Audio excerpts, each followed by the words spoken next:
Hello student, आज हम पढ़ेंगे साइंस स्टैंडर्ड 8 का chapter number 1 crop production and management के ये topic production from weeds harvesting, ये दो टॉपिक हम डिस्कस करने वाले हैं। पिछले वीडियो में हमने इरिगेशन के बारे में पढ़ा था और इरिगेशन की जो मेथड है drip system and sprinkler method वो हमने पढ़ा। अब हम आगे पढ़ेंगे आज protection from weeds. Protection from weeds मतलब क्या है? तो इसका मतलब है प्रोटेक्शन फ्रॉम वीड्स का मतलब जो निंदा होती है, बीज जरूरी होती है प्लांट, उसको हम कैसे प्रोटेक्शन, उससे हम कैसे बचाते हैं क्रॉप को। तो बूझो इन पहली went to a nearby wheat field and saw that there were some other plants in the field growing around with wheat plants. तो बूझो इन पहली नजदीक जो उसके पास नजदीक में जो फील्ड था उस खेतर में, उस फील्ड में गए। वो फील्ड किसका था? किसका क्रॉप था वहां? वीट का। वीट यानी गेहूं। तो वहां उसने कुछ अनदर प्लांट्स का ग्रोथ भी देखा। वो क्या था? Have there other plants been planted purposely? तो कुछ पर्पस, कुछ हेतु होना चाहिए। जो प्लांट, अदर प्लांट जो ग्रोथ होते हैं उसका क्या मीनिंग है? तो in a field many other undesirable plants may grow naturally along with the crop. तो क्रॉप के साथ जो प्लांट ग्रोथ होता है वो नेचुरली होता है, वो बिन जरूरी होता है। अनडिजायरेबल मतलब वो जरूरी होता नहीं है। This undesirable plants are called weeds. उसको क्या बोलते हैं? Undesirable plant. मतलब कोई भी क्रॉप के साथ जो अनडिजायरेबल प्लांट ग्रोथ होता है, प्रोडक्शन होता है, वो उसको वीड्स बोलते हैं। वीड्स मतलब बिन जरूरी होता है। उसको जैसे घास बोलते हैं, इस तरह का वीड्स, उसको निंदन भी बोलते हैं। अब आगे, the removal of weeds is called weeding. Weeding is necessary since weeds complete with the crop plants for water, nutrients, space and height. Removal of weeds, weeds को नाश करना चाहिए, रिमूव छोड़ देना मतलब काट देना चाहिए। वो क्यों? क्योंकि वो water, nutrients and light, space and light crop के साथ वो सभी को वो नुकसान पहुंचाता है, वो उसकी जगह रोकता है, इसलिए उसको डिस्ट्रॉय करना चाहिए। Thus, they affect the growth of the crop. Some weeds, therefore, even in harvesting, and may be poisonous for animals and human beings. कुछ प्लांट ऐसे होते हैं वीड्स के जो एनिमल और ह्यूमन यानी मानव के लिए पॉइजनस मतलब वो जहरी साबित होते हैं। ऐसे भी कुछ प्लांट होते हैं। Farmers adopt many ways to remove weeds and control their growth. Farmer को भी इसके बारे में जो वीड्स ग्रोथ होता है उसका कंट्रोल करना चाहिए।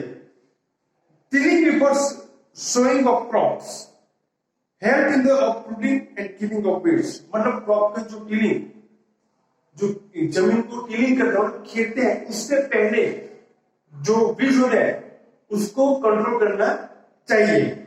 Which may then dry up and get mixed with the soil. क्यों? टिलिंग, जो सॉइल को टिलिंग करते हैं, बाद में जो मिट्टी होती है वो बिल्कुल ड्राई हो जाती है, वो मिक्स हो जाती है। इसलिए the best time of the removal for weeds is before they produce flower and seeds. Flower मतलब फूल, जो बीज को बीज और जो उसके जो फ्लावर होते हैं इससे पहले उसको कंट्रोल करना चाहिए। The manual removal including physical removal of weeds by uprooting or cutting them close to the ground. Manually मतलब अपने आप करना चाहिए उसको, जो रूट्स की जो पौधे होते हैं उसको काटना चाहिए या जमीन से उखाड़ कर उसको काट कर देना चाहिए। From time to time, this is done with the help of खुरपी। अगर हाथ से नहीं करोगे तो खुरपी या seed drill is also use to uproot weeds. उसकी मदद से भी चीज को काटना चाहिए। अब आइए, weeds are also controlled by using certain chemicals. Weeds यानी निंदक जो होता है, वो जो अनडिजायरेबल प्लांट होता है उसको क्या बोलते हैं? वीड्स बोलते हैं। तो उसको कंट्रोल दूसरी तरफ से करना चाहिए, केमिकल और पेस्टिसाइड्स मतलब जो केमिकल कॉल्ड वीडसिडाइड्स। वीडसाइड्स मतलब जो केमिकल हम स्प्रेयर की वजह से कुछ लोग फार्म में अंदर जो दवा छाटते हैं इसकी वजह से उसका कंट्रोल होता है। उसका नाम है 2,4-लाइट 2,4-B, लाइट 2,4-B केमिकल का नेम है। अब इसको कैसे यूज करते हैं और जो अनडिजायरेबल प्लांट है उसको कैसे हम डिस्ट्रॉय करते हैं ये केमिकल की वजह से, इसको हम इसके बारे में पढ़ेंगे। तो first, these are spray in the field to kill the weeds। Spray की वजह से स्प्रे पंप रखते हैं ना, तुमने कभी हमने देखा होगा वो पीछे लटका रहा है वो पंप मशीन और जो पाइप होता है उसको पंप की वजह से वो खेत में डालता है, ऐसे करता है। They do not damage the crops, वो क्रॉप को नुकसान नहीं पहुंचाता। The weeds are diluted with water to the extent required and sprayed in the fields with a sprayer। देखो ये फिगर में पहले फिगर 1.6 तो spraying weedicides। तो इसके अंदर क्या करना चाहिए, जो डाइल्यूट वाटर जो केमिकल होता है इसके अंदर थोड़ा सा पानी मिक्स करके उसको पूरा बना देना चाहिए, केमिकल बना देना चाहिए। फिर उसको फार्म के अंदर जाके स्प्रेयर की वजह से वीडसाइड है उसको डैमेज करना चाहिए और वो क्रॉप को नुकसान पहुंचाता नहीं। केमिकल का नेम क्या है, 2,4-B। हम एक कौन सा टॉपिक पढ़ रहे हैं, ये प्रोटेक्शन फ्रॉम वीड्स। वीड्स की वजह से हमें क्रॉप को कैसे बचाना चाहिए ये बात है। Do weedicides have any effect on the person handling the weedicide sprayer? Effect मतलब इससे मानव को तो किसको नुकसान पहुंचाता है वो, तो कैसे देखो, as already maintained the weedicides are sprayed during the vegetative growth of weeds before flowering and scent formations। तो उसको कैसे क्लीन करना चाहिए, तो उसको बीज या फ्लावर आए उससे पहले उसको कट कर देना चाहिए। Spraying of weedicides may affect the health of farmer, so they should use these chemicals very carefully। Farmer को जो उसको यूज करता है स्प्रेयर तो उसको परफेक्ट यूज करना चाहिए, सोच समझ के केयरफुली केयर लेनी चाहिए क्योंकि वो उसको नुकसान पहुंचाता है chemical. They should cover the nose and mouth. Cover nose जैसे हम आज के जमाने में मास्क पहनते ऐसा मास्क पहनना चाहिए फार्मर को। With a piece of cloth during spraying of these chemicals। कपड़े के अंदर ठीक से लेके रखना चाहिए और वो प्रोटेक्शन करता है। अब आगे पढ़ेगा हम दूसरा, हम आगे पढ़ेंगे harvesting.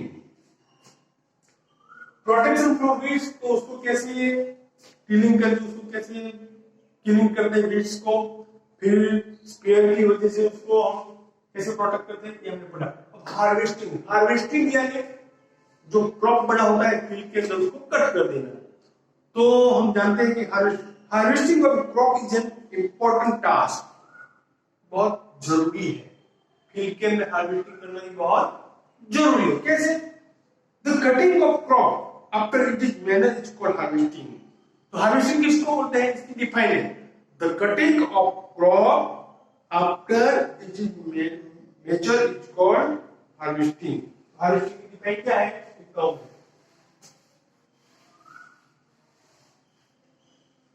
the cutting of crop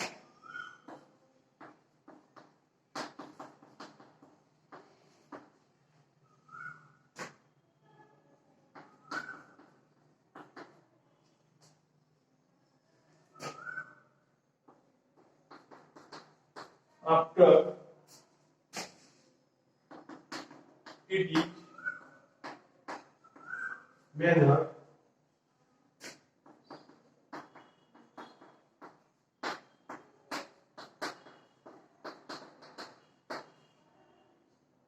मतलब ये हार्वेस्टिंग की डिफाइन है, the cutting of crop after it is manner is called harvesting. मतलब जो क्रॉप होता है फील्ड के अंदर उसको कट करते हैं उसको क्या बोलते हैं, हार्वेस्टिंग। हार्वेस्टिंग बहुत इंपॉर्टेंट है। अब कैसे, in harvesting crops are pulled out of out close to the ground. Crop तो उसको जमीन के नीचे से भी हार्वेस्ट करते हैं, मतलब कटिंग करते हैं। It usually takes 3 to 4 months for a cereal crop to manure. मतलब 3-4 महीने के बाद ये प्रोसेस होती है क्रॉप के अंदर। फील्ड के अंदर ये प्रोसेस कब होती है? जब क्रॉप बड़ा होता है प्रोडक्शन, तो उसको काटना पड़ता है, harvesting. Okay, harvesting in our country is either done manually by sickle, sickle है दातरना। हमारे देश में कैसे हार्वेस्टिंग करते हैं? सिकल की वजह से, और बाय मशीन, और मशीन भी होता है कॉल्ड हार्वेस्टर। हार्वेस्टर और सिकल दोनों की वजह से क्रॉप को हार्वेस्ट करते हैं। In the harvested crop the grain seed need to be separated from the chaff. Harvester की वजह से क्या होता है?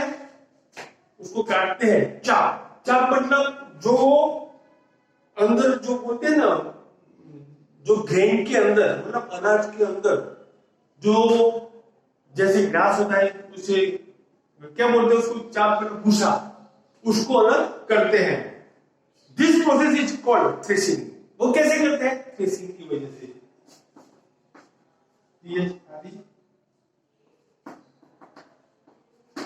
थ्रेसर, इसको क्या बोलते हैं? थ्रेसिंग बोलते हैं। This is carried out with the help of A machine called combine. वो कौन सा मशीन होता है? कंबाइन वाला मशीन होता है। Which is in fact a harvester as well as a thresher। वो किसको यूज करते हैं उसमें अंदर? थ्रेसर का यूज करते हैं। थ्रेसर तुम सबने फार्म में देखा होगा कि थ्रेसर कैसा होता है। वो जो ग्रेन होता है उसको अलग करने के लिए, ग्रास के अंदर से उसको अलग करने के लिए भी इसका यूज होता है, उसको थ्रेसिंग बोलते हैं। और उसका यूज कौन सी मशीन का करते हैं? कंबाइन या थ्रेसर। आफ्टर हार्वेस्टिंग, देखो इसकी फिगर भी है कंबाइन की। After harvesting sometimes stubs are left in the field, which are burned by farmers. Paheli is worried. She knows that it causes pollution. It may also catch fire and damage the crop laying in the fields. मतलब जो farm क्या करता है? Farmer crop हो जाता है, फिर जो जमीन के अंदर जो क्रॉप के थोड़े थोड़े भाग रह जाते हैं उसको निकाल के उसको क्रॉप को क्या करता है? जला देता है। फिर इससे क्या होता है? जो सॉइल होती है उसको नुकसान पहुंचाता है और पॉल्यूशन भी होता है। ओके, तो डैमेज क्रॉप को क्या करना चाहिए? उसको निकाल के अलग कर देना चाहिए। अब farmers with small holding of land do the separation of grain and चाप बाय विनोइंग। छोटे, ये तो विनोइंग मतलब जो एक थ्रेसर की वजह से हम अलग करते हैं ग्रेन को, अनाज को। लेकिन स्मॉल खेल, जो स्मॉल लैंड होती है, मतलब फील्ड होता है, उसके अंदर जो क्रॉप होता है उसको हम कैसे अलग करेंगे ग्रेन को? विनोइंग की वजह से।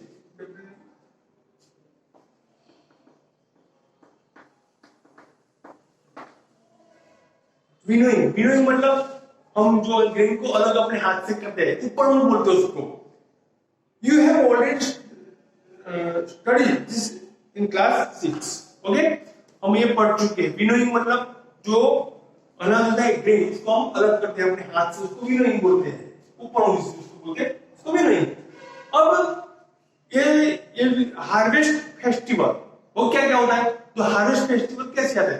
तो 3-4 महीने के बाद जब क्रॉप बड़ा हो जाता है तो सब फील्ड के जो फार्मर होते हैं वो बहुत खुश हो जाते हैं, बहुत जोर शोर से, जैसे कोई फेस्टिवल आ रहा है ऐसे मानते हैं। और वो क्रॉप को बड़ा कटिंग करके अलग स्टोरेज करते हैं, फिर उसको देखने भी जाते हैं और वो खुश होके अपने आप तरीके से वो मतलब वो फेस्टिवल मनाते हैं। देखो वो खुश हो जाते हैं। Happiness is not part of India. India के सभी लोग ऐसा करते हैं। Main and woman celebrate with great enthusiasm. Enthusiasm मतलब उत्सव बनाते हैं। मतलब यहाँ फर्स्ट से लिखा है, मैंने बताया तुम्हें। Special festival associated with the harvest season for Pongal. वो कैसे होता है? कौन से फेस्टिवल होते हैं? पोंगल, बैसाखी, होली, दिवाली, नाबंदे, ये सब फेस्टिवल इसके अंदर होते हैं।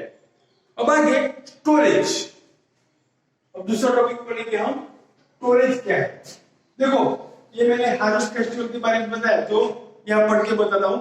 After 3 or 4 months of hard work, 3 comes to day of the harvest, मतलब 3-4 महीने के बाद, हार्ड वर्क करके बाद हार्वेस्ट की प्रोसेस होती है। The side of golden fields of standing crop, standing crop होता है, उसको प्रोटेक्ट इसको कैसे करते हैं। Landed with grain फिल्स the hearts of farmers with Joy and sense of well doing. जो क्रॉप होता है उसको अलग करते हैं, उस समय हार्टली जो फार्मर होता है वो खुश होता है। The efforts of the past season have borne fruit and it is time to relax and enjoy a little.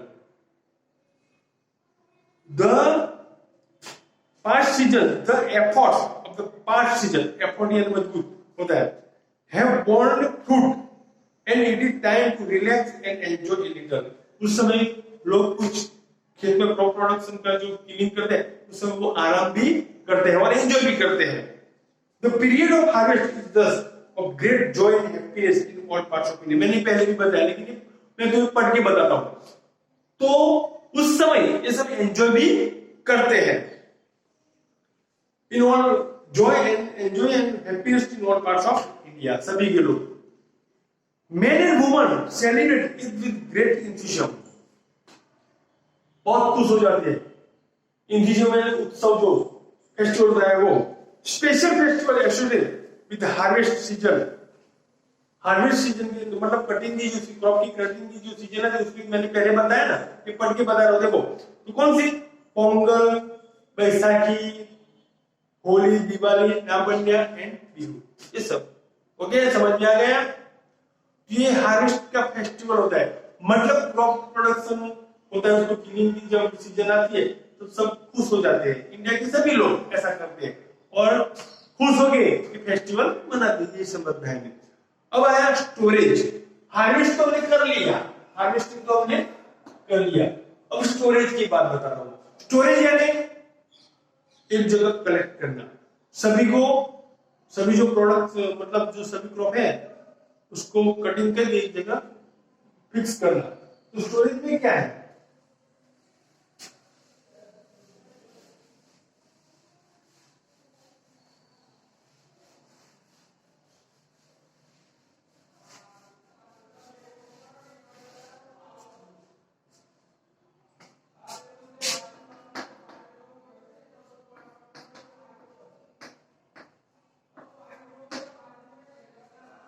Storage क्या है।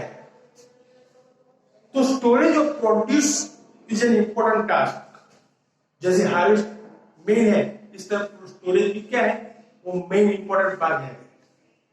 If the harvested grains are to be kept for longer time, harvest किया हुआ grain जब अनाज होता है वो long time कैसे रखते हैं।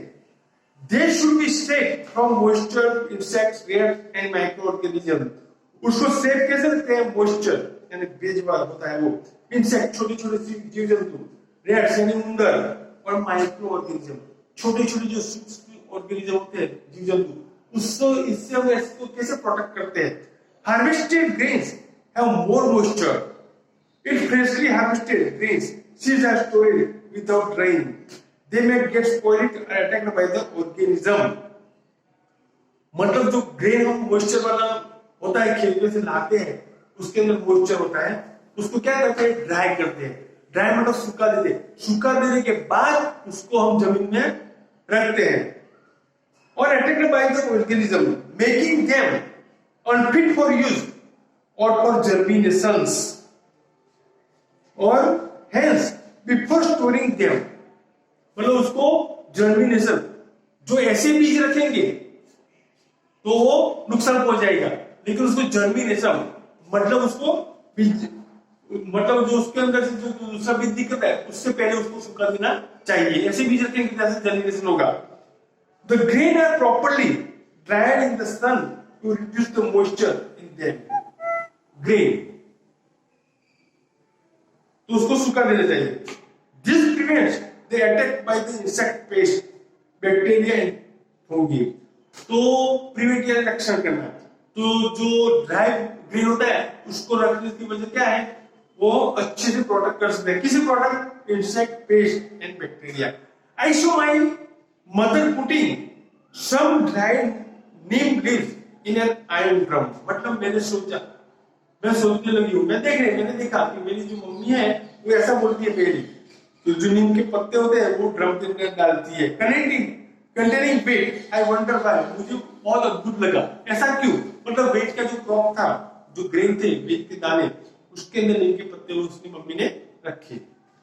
तो उसके अंदर देखो silo for storage of grain, silo के अंदर बड़े बड़े पीप होते हैं लाइन में, इसके अंदर लगते हैं। दूसरा storage of grains in gunny bag in granaries, कोठा बोलते हैं उसको, गार्नियर्स को क्या बोलते हैं, कोठा। तो हमने ये बात की स्टोरेज को पहले से बोलो, स्टोरेज को कैसे करना चाहिए, जो क्रॉप होता है उसको स्टोरेज कैसे करना चाहिए, तो उसको पहले ड्राई करना चाहिए। ड्राई करने की वजह से वो इंसेक्ट, माइक्रो ऑर्गेनिज्म, पेस्ट सभी से वो प्रोडक्ट मिलता है, फिर उसको गार्नियर्स या साइलो के अंदर रखना चाहिए। कोठा, गार्नियर्स मतलब कोठा, ये बता रहा हूं देखो। Farmers store grains in jute bags और मेटालिक बीन्स। जूट बैग के अंदर रखना चाहिए या मेटल कोई धातु का पीप उसके अंदर रखना चाहिए।